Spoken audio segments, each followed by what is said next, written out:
Hello friends, how are you guys today? I hope you guys are having an amazing day so far. If you are not having an amazing day, I really hope that your day gets better from here on out.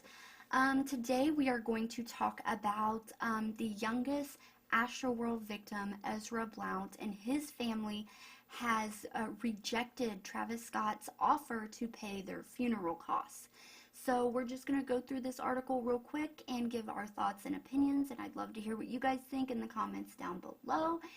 And I mean, this whole thing is so sad. Everything, it's just sad all around. I did a couple videos on what exactly happened and the theory about it being like demonic and the entities and the presence and all that stuff.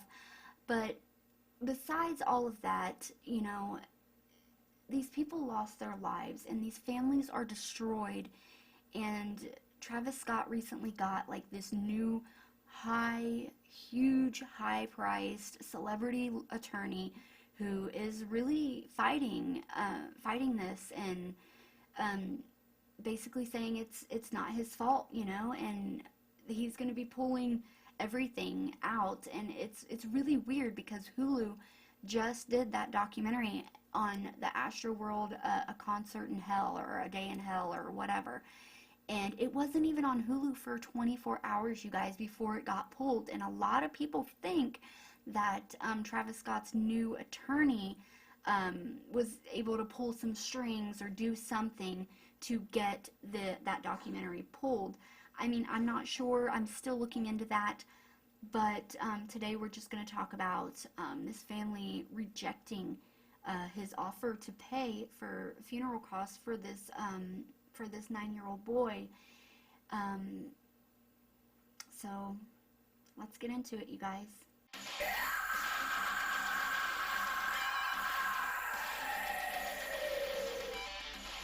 Okay, you guys, I want to start this video off like every other video and say thank you guys so much for clicking on this video. I really hope that you will enjoy it, and if you don't enjoy it, I really hope you at least find it informative and give this video a chance.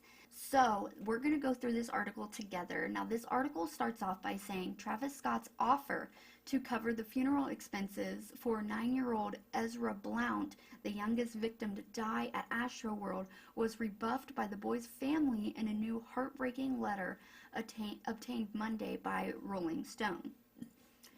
It says, quote, "Your client's offer is declined. I have no doubt Mr. Scott feels remorse. His journey ahead will be painful.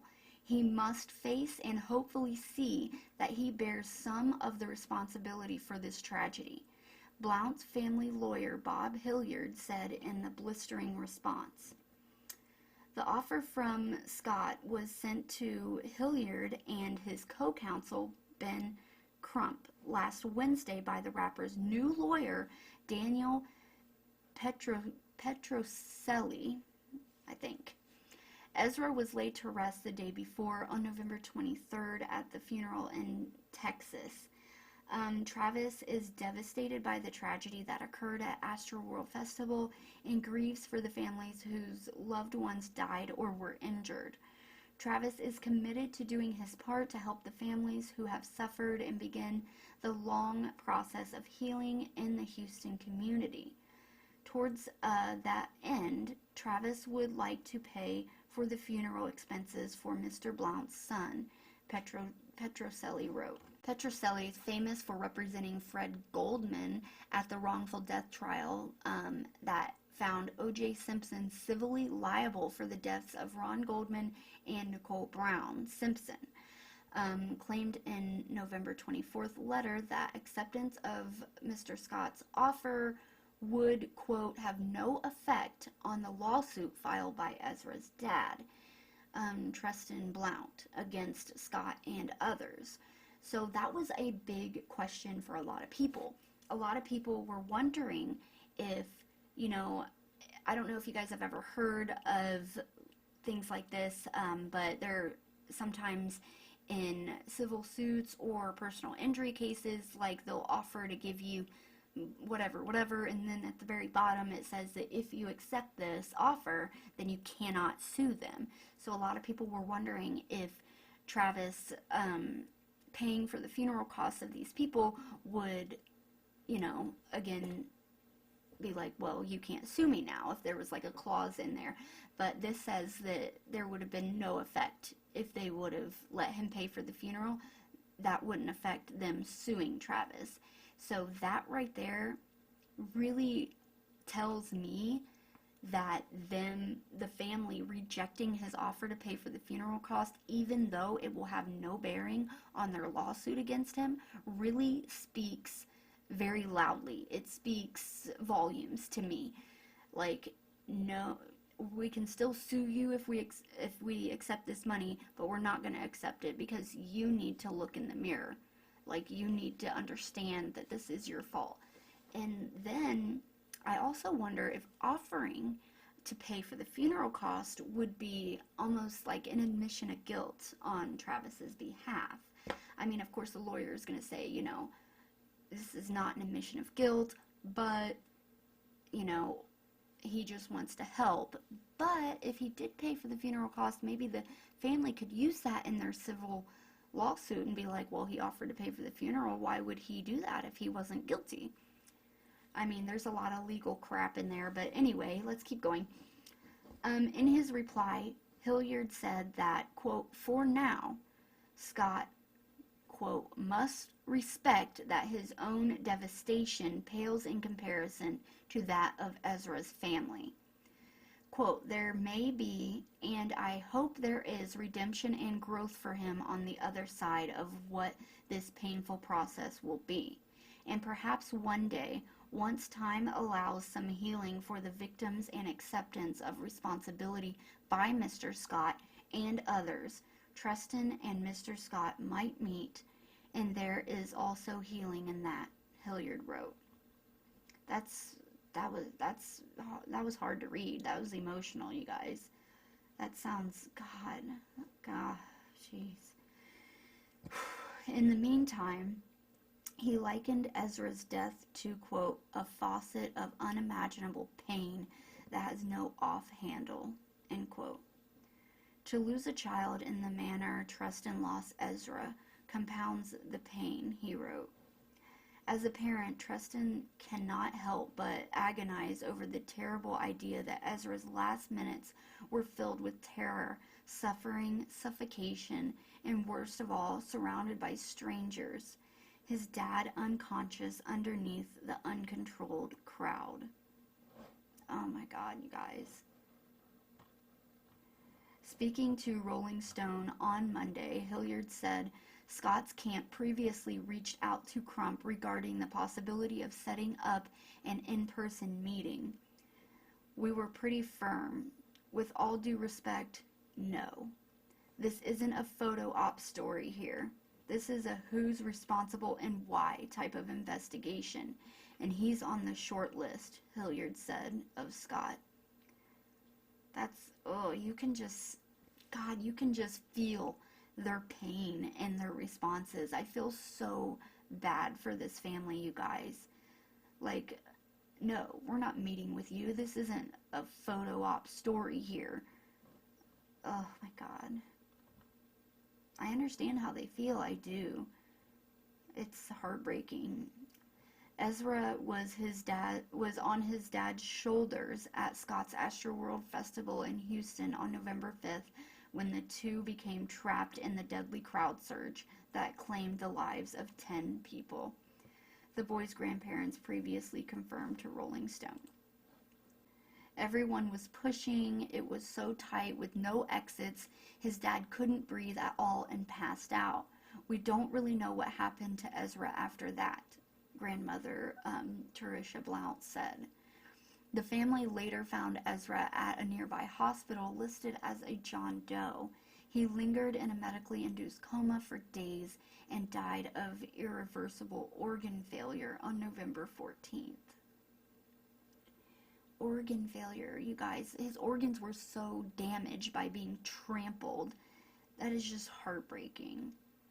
And I just got like a little flash in my head of that chief of police. Remember, he was talking about he was trying to blame all this crap on somebody running around injecting somebody with drugs, and then he He said, "Some individuals were trampled, and I want to respect that." He was revived, and the medical staff did notice a prick that was similar to a prick that you would get if somebody's trying to inject. That is one part of it. The other thing that's very important, there were some individuals that were trampled, and we want to be respectful of that. But we just ask that y'all give us time to do a proper investigation. Like, because he knew he was trying to blame it on something else. Like, no, dude. Like, ugh. This poor baby. I cannot believe that this happened. Like, I don't buy for a minute that people did not know they were stepping on someone. Give me a break. Alex Hilliard, another lawyer representing the Blount family, said Monday that Tristan and Ezra's mom, Tamara Bird, are, quote, attempting to band together and move forward, but it's a day-by-day, hour-by-hour, minute-by-minute survival mode they are in.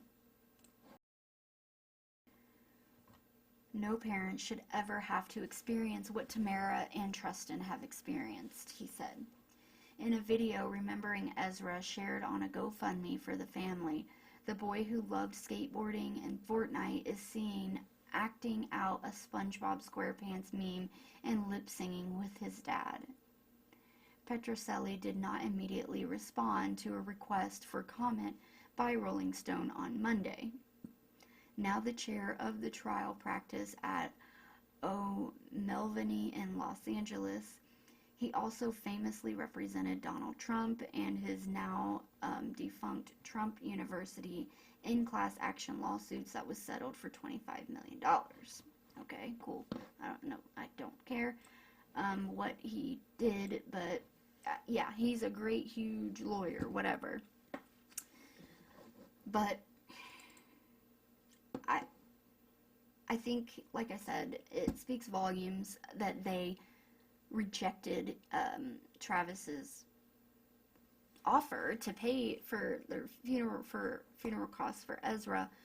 But I talked about this in my other video where people were like blaming the father and saying that it was his fault and who brings a 9-year-old to a concert like that. And what I say is it's not his fault. He did everything with his son. His son was his world. They did everything together, from what I read. And his son loved Fortnite. And who was all over Fortnite? Travis Scott. And I don't think that it's his dad's fault. I think that it's the managers, the music industry, their fault, the higher up people who are marketing Travis Scott with his disgusting behavior to children, because that type of behavior and that irresponsibility he has, and like his type of wanting that cult following that he was saying, and like the blood and like saying that those people who almost died or lost their lives were heroes to him, and you're not really seeing a show if you're not bleeding and passing out and all that ridiculous crap.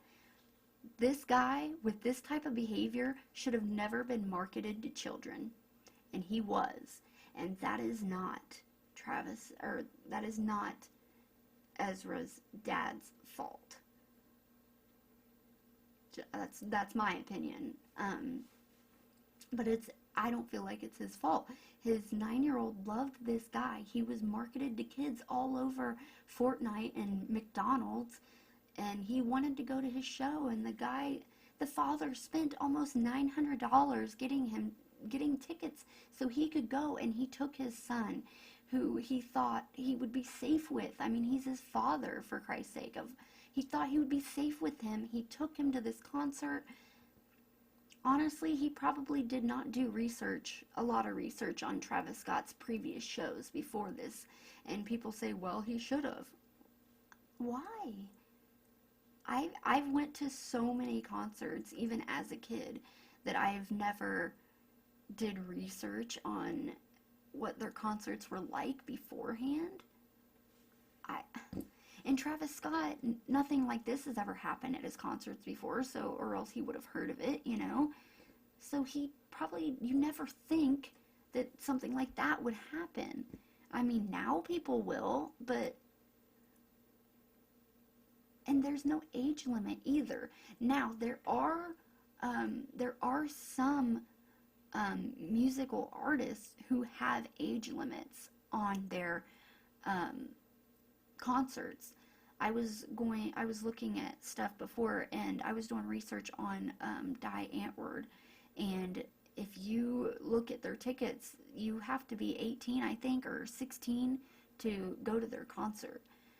So there should have at least been an age limit with the way he acts on stage.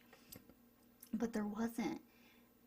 And no parent ever would have thought before. I mean, I told you guys I had VIP tickets to take my daughter to a Motionless in White concert before COVID hit. And I was so excited. She was so excited. We've never met them before. We both love Motionless in White. She loves Chris.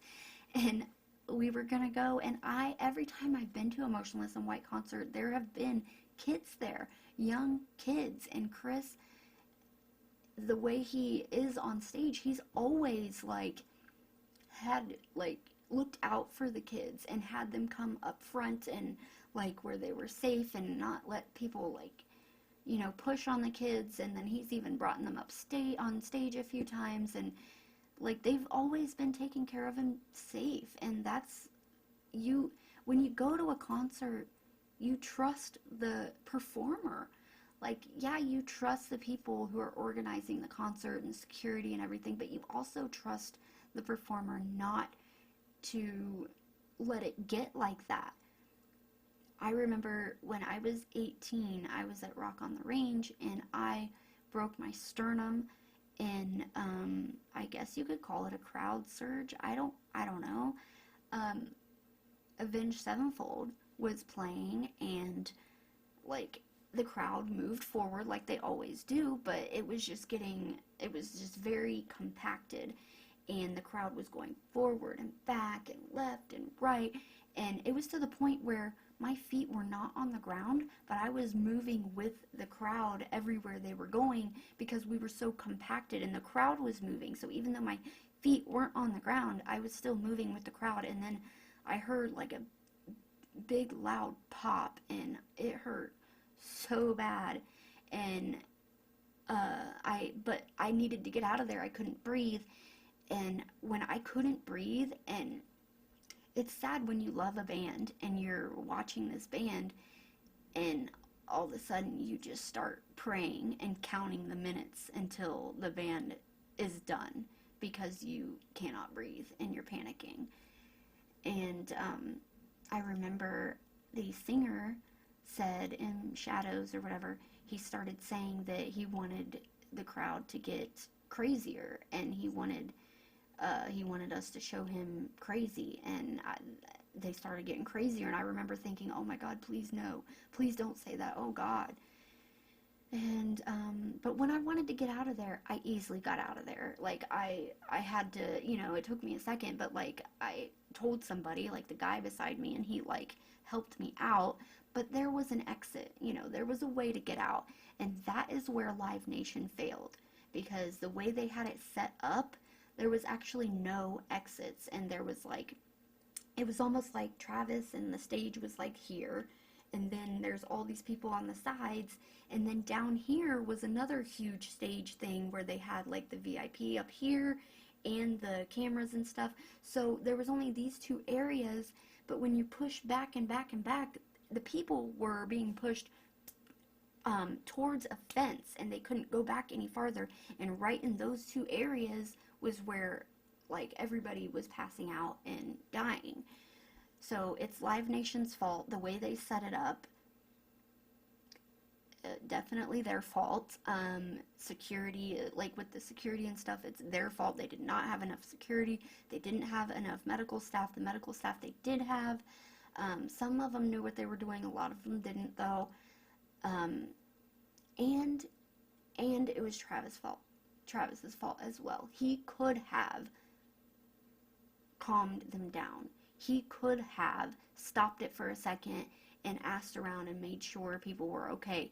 He was told that people were not okay, and he continued. He decided to continue. So I just wanted to come on here and read this article with you guys and give you guys my opinions, and I would love to hear what you guys think. So definitely leave your thoughts and opinions down below. I love to hear what you guys think about everything that we talk about on this channel. If you guys like this video or found it informative, please give it a thumbs up. I really appreciate it, and it really helps so much. If you guys have not subscribed to my channel yet, please do so. You know you want to. I would love to have you guys in the family. I put out new content several times a week, and I would love to have you guys join, and definitely hit that bell button so you get all alerts so you won't miss any video that I post. And I'm working on a few other videos for you guys, but until next time, in a world where you can be anything, please be kind to each other, you guys. Please be kind to each other. Love you guys. Bye.